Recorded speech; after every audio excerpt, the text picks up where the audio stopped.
Ana m otu nwanne anyị nwaanyị akpọ m na fon sị m nwaanyị mba nnọọ mza ya sị m tupu ya gaa n'ihu na alụmdi na nwunye na ọwa abụrụmọnụ na onye ọ na-aba n'ime dat ihe abụrụmọnụ ahụ jiri nnọọ nwayọọ leruo anya bifo ya baiga. M sị nne m ekwula otu ahụ na ọ dabara na ọwa pụtara na ọwụta ọ rịrị onye niile. Olee ihe mere na gwa m ihe o wetu obi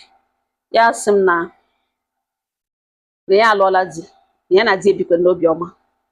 mgbe ihe na-adịghị mgbe na-enwe ego nọ na ya na di ebi n'obi ọma na ya matara di mgbe na o jighị ego ya na ya abụọ even though na ya gara skuul ya chọọ ọrụ ya ahụghị ọrụ ya ebido ire tomatos n'ime aja bido ebugharịwa tomatos ya ere azụ ya erere tomatos ya lọta ya gaa mịa azụ otu a ka ya na-agbagharị na crayfish ka ha wee ritogodo nri ọnụ na biznes a ka ya mege were kwụ ụgwọ ụlọ ebe ya na di ebi ya kwụrụ ụgwọ ụlọ for 3 good years. Na biznes a ka ya na-eme were mụọ ụmụ atọ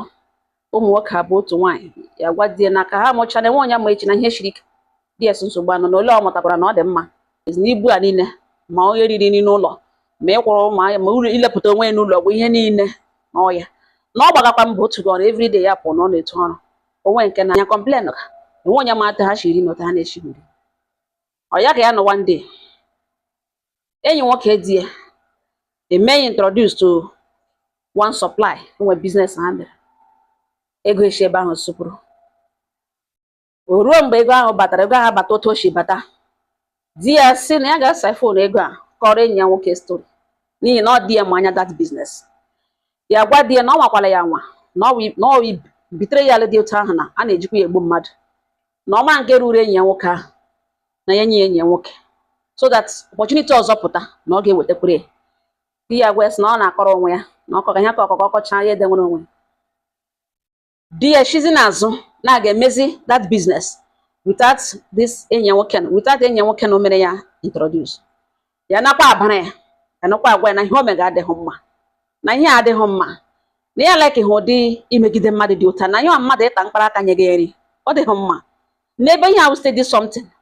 this man amazi na o mewe n'ebe o shizi n'azụ eme gị ka e mere ma ọkwa na ịgwa ya na ọ bụrụ nke mbụ ụzọ ahụ onye nụ that man ego di ya ajụ ya ewee iwe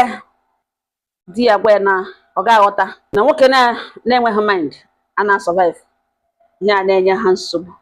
ọ gwagide the man bịakwanụ n'ụlọ mgbe ụfọdụ di ya ga-ezo mgbe ụfọdụ ọ na-amagharị o ruo ka ọ bịara echi Sunday ya ha egwute ya sị nna anyị kwu ya sị na ya nọrọ ọdụ the man anọrọ ọdụ ya banye n'ime ụlọ shie nri nye bupụta the man asị no ya gwa the man si ya na o filiri na achọrọ igbu ya because of that money na ya awụghị onye otu ahụ ya erite nri ịnụ ntara ọnụ tọọnụ ọ dị ofe tọọnụ ya rie ya the man elekere esi achịwa bidokwa aka riwe nri so ọwụ ya na ọjọọ ka ya erite ọkọ akwụkwọ ya na ya enwe ihe eburu n'obi ka ya erite nri ịnụ ntara nwoke erichapụ ya vai ya ahụ na ezigbo agụrụ ji this man na onwe ụtọ ọ rere this man ya si di ya pụta na ebe ihe ahụ mege ya gwa di ya si ya biko ọga nna anyị kwu ya sị na ego biznes ya na di ya mere na akwụọla ha ụgwọ na biznes ya na di ya mere na akwụọla di ya ụgwọ na akwụrụ di ya ụgwọ kemgbe 3 months and ya na ha agwakwala na ya were ego ya nye ọ chọghị inye ya ego ọ na-asị eme ka nọ nga ka ya ga-agba ekwudebe for now the man ebilite lewe di ya anya mmiri akashia na DSA na enwere ji edidi money nwere business ya mere na asụ na asa akwụrụ ụgwọ ya gwa ese nwekwa otu mkpụrụ business o mere and as a matter of fact o megekwe business ahụ o mere introduce na ọ gakakwa on n'ime ebe ahụ na adị ama ya ya chi na ọwa ụmụaka na ya family ebe ya chiri ha wụ ndị eziokwu na ya gwara ya okwu dịka nwunye mmadụ n'elu bed ọnụ gwa ya okwu na-eji ọnụ gwa ya na phone gwa ya ọnụ na ya agaghị ya support this type of thing na ya awotechi eshiri ka ebe eshi na ha dịghị like that na ihe asị ka ya gwa ya na ọ nweta ọ ga-eshi gbara ego na akwụọla di ya ụgwọ ahụ di ya nọrọ nga abilite lewe legide say the man ya eweta account number the man eweta account number ya si the man na ọ ga-enweta ego ya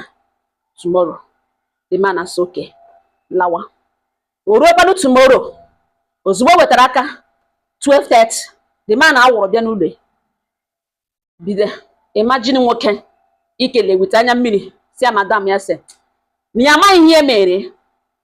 na ya amaghị ihe mere ya mana naanị ihe nwere ịgwa ya wụ na ụmụ ya agaghị akwa akwara. This man ebido goziwe ebido kelewe ya, not one of those things na ego na-echenji mmadụ na di ya adịbụkwa hote kama ya ma na ego ahụ ka dị intact ya ga-eti ugbu a na ego ahụ nwere ike itipe ya otu na ọbịa ngala everyday na ọ gbago ụgwọ akwụrụla akwụ na okwe ya iji na ya wee mọda ya mụkwanụ nwoke. Ọ sị dị ume a na-ekelecha ya si ya na enyi o weta akaụntụ nọmba ya ka etire obere ego were zụrụ kaadị ya si ya mba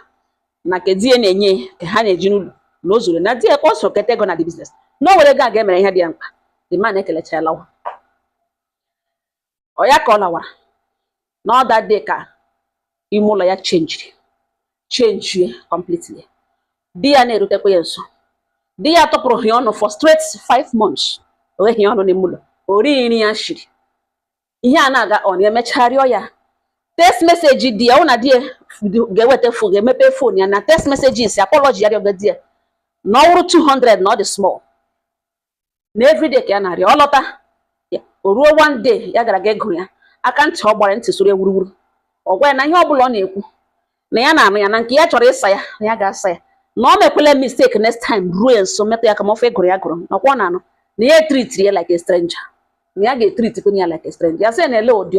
ọ bikos ya wepụrụ ya n'ọnwụnwa na ọma na ego nwoke ahụ ọ kwụrụ ya na ọwa ọnwụnwa ụdị ndị dị otu a ha dị frustrated anything can happen. Di ya tụpụrụ ya ọnụ ọ sị arịọgide 5 months ya na-arịọkwa 6 months ya na-arịọ o ruzie mgbe o ruru ya sọ gịnị dewe ihe ka na ihe a nwoke ya fidiri kwara ya ụgwọ ụlọ fọtọ gịnị ka a na-akọ na ihe a nwoke ya jiri ya nọ na di mana ya eji aka ya na-agba onwe n'ụlọ ọgwụ na ọgịnị ihe ọjọọ ya mere ya fachiri kechiri kpam na ụra onwe sị mba bifo ya ekechiri na ọ ga-adị mma ka ụmụnne di ya were of ihe na-esere ha ya kpọọ oke diọkpara kọwara eke diọkpara sị na tọbụla ọ shidere na oge ivuru di ya ewe na ya sọtụ onwe na nwaanyị a na-eshi ụta ha agba di ya achịcha ya so oke ya kpọọ adanne saa ya the same thing na ihe ọ pụtara ihe kwuo okwu n'ụlọ ha ya mechie ọnụ bikos ọ ga-aga ikuru ndị ejiri kwukwu na nwaanyị dịka ya na-adị ụmụ nwaanyị dịka ya na-adị dangerous na ebe ọ ma nwere na nwanne ha nwoke and ọ ghọtala onwe ya dọ na ka ahụ gbasara ya sọtụ onwe ya so oke nsogbu anọ ya emekọrọ biznes ya ọ kọta ya kpọga ụmụ ya nakwa akwụrụ ụmụ ya ụgwọ skuul ọ ya ka ya nọ one day ya ma na di ya rent ala a bigger house a very nice apartment bido furnish way ebe aha sekere dị oke ya makwana ya dị ha we na onye gwa gị na ọ wee enyi nwoke di nwunye si ya na madam n'ebe ka di gị chọta ụlọ na-akwafe na ọwụ Bogos house ebe ahụ makwara mma were ya na di ya mere ihe invite ya na di ya gara hụ that place na ọwa obere ụlọ na ihe na ibiri ebe ụdị ebe ahụ dịka tenant na ya hụtakwara na ọwụ ibige ndị landlord ego eji rent ebe atụkọ ya ọnụ na-eme small na ọ ka ya sị na ọ nwere na ọ mara na ụmụ nwoke ya ama ya eme ka ya nọ na bọịlị ya nụbe egwa nwaanyị sọ mara na ụmụ nwoke na ọ test ya ha lawa di ya alụ ya jụwa di ya si o rent ya ụlọ na ọgwa ya di ya tụpụrụ ya ọnụ o wee ya ọnụ information ọzọ ya na-anụwụ na di ya na enwere nwa agbọghọ o denwere ebe ahụ obere nwa mgbe ya tụrụ ime ala ya ghọta na onye o denwere ebe a na nwa landlord ha bi n'ụlọ ya sị mba na the danger na ọ dịla too much ya kpọọ ya sị na olete ọ ga-esi kpọrọ nwa landlord ha bi n'ụlọ were gadewe n'ụlọ ọhụrụ rentịrị na ọ na-alụ ya alụ na ọ kpọbata na ya na ọ bụrụ ọ chọrọ ịlụ nwaanyị ka abụọ ya dị ha against mana o tritiene ya ka nwunye akwụ ya arịọla na elu ụzọ ọzọ ya ga-esi arịọ di ya anụ di ya ya ọnụ ya so oke ọ ya ka ya bịa lọtara one day efe niile ngwongwo niile o buole buo akpa ya were nnọọ fon ya vidio ma wardrobe ya vidio everywhere ma palọ so biko ten mgbe vidio mgbe he shele gị na-enwe ihe yiri property nwoke n'ebe a na lekwe wardrobe side ebe di ya na-ekwe ga akwa na side a n'ọkụ ya na ihe mgbe ya gara na-enwe onye hụrụ ihe yiri property nwoke n'ebe a ya pinpoint na ihe a evidence ịgwa ha na di ya akwapụla hapụrụ ya ụlọ ọ si evidio cha ha niile send ya ụmụnne di ya ha reply ya sọ woto ụwa nara ụdị ya need ya support na ha ga-enye kwụsọ nwanne ha nwoke asị oke ka e mechara vidio nụtara ya nọrọ nga kpọrọ ụmụ ya burukwa akpati ya chọrọ ụlọ nwa nga aka ruru kwafe hapụgo ụlọ nụtere ntị kpewa di ya na ya ọta ahụ o si kwapụga na ya onwe ya kwapụkwala na ebe ahụ dịrị ya dangerous ya ma the next plan ya na nwa landlord mek na ya kpọrọ ụmụ ya pụwa di ya sị na lebe ọkpọ ụmụ ya agaga ya sị ya don worry na ha dị oke na mgbe ọbụla o nidiri ha na okwu junction ebe ya ga-akpọpụtara ya kpọpụtara ha ọ chọkwa dịkpụrụcha kpamkpamkpam zụa no problem na ya agbalịala for 3 years e nyere nri for 3 years ya kwụrụ ụgwọ ụlọ gbaa onwe n'ụlọ ọgwụ na-enwe onye nọ dat na enwere ihe mere nọ na biko na mgbede adịghị anya ya ga-eji ya oji ọsọ di ya gbanyụọ fon elekọrọ ụmụ ya ọ kpọghị ya ọjụghị ese 4 months ya anụghị from di ya kpọkwana ya ruo ke 5th month ya kpọọ nwanne ya nwoke si ya ngwa ọ wego olewe ihe ndị a kwụrụ si kpọọ ha ka ha bịa nara na ya adịla toro na ya na-alụgazi mgbe o ji ruru di ya ntị di ya si na ọ ya gwa ga-ekwu mgbe marriage dịrị over na ọwụhụ nwunye ya makwa nna ihe o ji kwuo datin na wo ọrụ nọ nta supply nọ ntara nọ every month that man eshile n'azụ napụ ya na onye ọzọ ọrụ gazi agbala ịkwụ gbapụta ya that house ọ ga-ere n'iulizi ha again to avoid ịnọcha aka to avoid ịnọwazi ebe a ya akpụrụ 1 year abịa gbawa ya igwe ya akwafete ha ebe na o shiri kwapụ sizi landlord balance ya wụra balance ya wụra balance enwe onye man ọ laghachila back to ebe nọtara ya shiri kwapụ with nwa landlord ebighale asị nwatakịrị onye kọga akụkọ na ụdị na di ya hụ okuteweghị ume nye di ya sagazi nwanne ya nwoke wụ na ọ ya ma ga-ekwu mgbe alụchara na ọ nwoke na-ewele nwaanyị na ọwụhụ nwaanyị na-asị ya na-alụgachi nwanne nwoke ji jụwa esi na ụdị dị aṅa asa onye rere ka ọwa asị slave agbara agba na alụgachi dịra nwoke ọ dịra nwaanyị na ya bịa bịa were ihe bifo ha ehi nweta onwe ha na welfare ya ga-aga drọp oil na court makwa na ọma ihe ọ na-eme na ugbo okporo ụmụnne ya nọntara kwesịrị ịbara di ha nwanne ha nwoke mba ha niile agwụjude ya ma otu o shiri otu a ka onye kpọzi ya na-arịọ onye kpọ ya na-arịọ na nwaanyị Ibadan na m juderele mba ụwa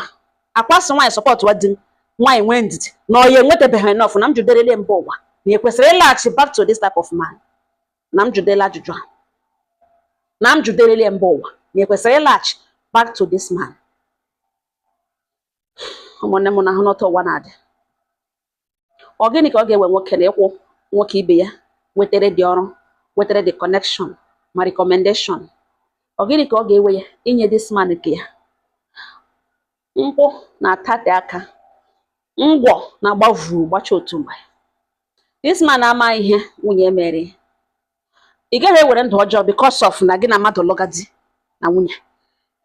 gị na-achọ iwere mmụọ ọjọọ nọ n'ime possess onye gị na-ebi na ya hụ eziokwu ya kwukwe na ya emechi ọnụ ka imete ihe ga-eribide ezinụlọ niile o kwesịkwa ha ekwesị ịnọngalugbo enye